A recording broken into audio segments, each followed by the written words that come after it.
Hello বন্ধুরা, H medicine চ্যানেলে আপনাদেরকে স্বাগত জানাই। আজকে আবারও একটি নতুন টপিক নিয়ে আমি ডিসকাস করতে যাচ্ছি। সেই টপিকটি আপনারা থাম্বনেল দেখে বুঝে গেছেন যে আমি কি সম্বন্ধে আজকে ডিসকাস করতে যাচ্ছি। সেই ইনজেকশনটি হচ্ছে পিপজো 4.5 mg ইনজেকশন। আসুন এবার আমরা জানবো এই ইনজেকশনের ইউজ, তার ডোজ এবং তার সাইড ইফেক্ট কি রয়েছে। এছাড়া এটি প্রেগনেন্সি তাদেরকে চলবে কিনা, ব্রেস্ট ফিডিং মহিলা যারা দুধ পান করাচ্ছে তারা এই ইনজেকশন নিতে পারবে কিনা।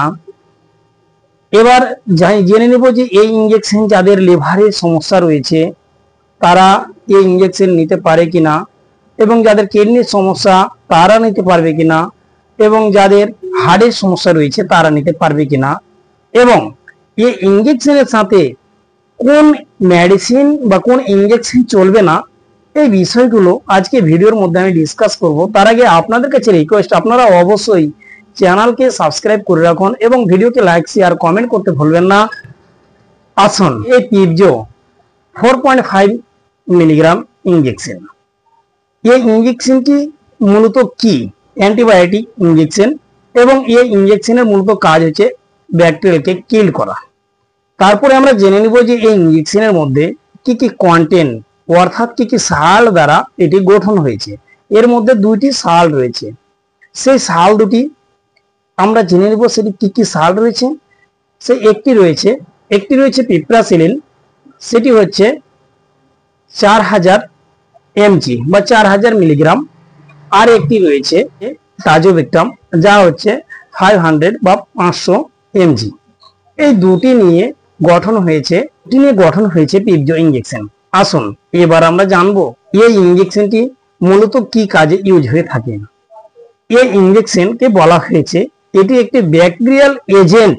ব্যাকটেরিয়াল ইনজেকশন বলা যায় না, এই ইনজেকশনকে বলা হয়েছে ব্যাকটেরিয়াল এজেন্ট। মানে যে ধরনের ব্যাকটেরিয়াই হোক, যে ব্যাকটেরিয়া যেখান থেকে উৎপত্তি হয় সেই জায়গাটাকে, সেই কোষকে কিন্তু সে কিল্ড করে ফেলে বা আস্তে আস্তে ধ্বংস করে ফেলে। এছাড়া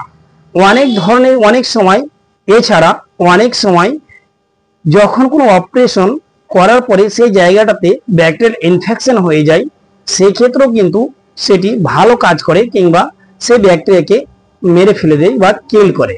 যে এই ইনজেকশনের ডোজটি কি রয়েছে। সমস্ত পেশেন্টদের ডিজিজ বা রোগের ধরন কিন্তু আলাদা আলাদা হয়, তাদের ডোজ কিন্তু ভিন্ন হতে পারে। নর্মাল যেমন ডোজ আমি বলে রাখি, এটিকে 12 ঘন্টা বা 24 ঘন্টা পর পর একটি করে ইনজেকশন দেওয়া যায়। আসুন এবার আমরা জানবো যে এই ইনজেকশন যে সমস্ত প্রেগনেন্সি মহিলা, পেটে বাচ্চা রয়েছে, এমনও কোনো সমস্যা দাঁড়িয়ে গেছে যে ডাক্তারবাবু এই পিপজো ইনজেকশন দিয়েছে, তারা কি সেটি নিতে পারবে?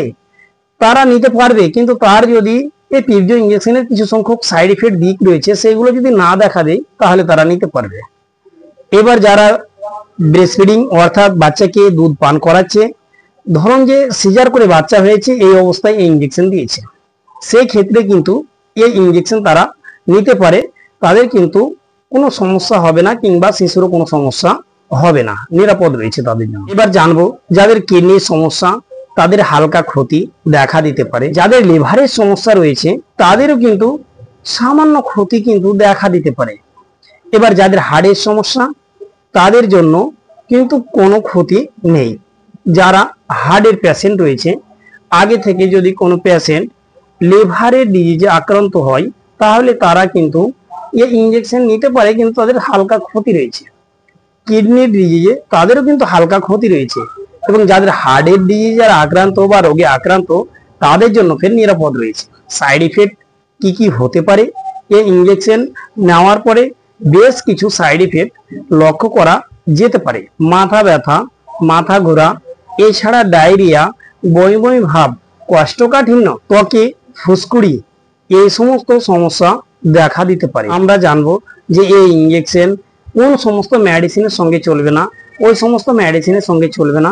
যে সমস্ত মেডিসিন, যেমন আমার এক এক করে নাম বলা কিন্তু এই ভিডিওর মধ্যে সম্ভব হচ্ছে না, সুতরাং আমি তাদের ওই গ্রুপের নামটা বলে দিই। যেমন অ্যামিকাসিন গ্রুপের ইনজেকশন চলবে না, ডেক্সোসাইলিন গ্রুপের ইনজেকশন কিন্তু চলবে না।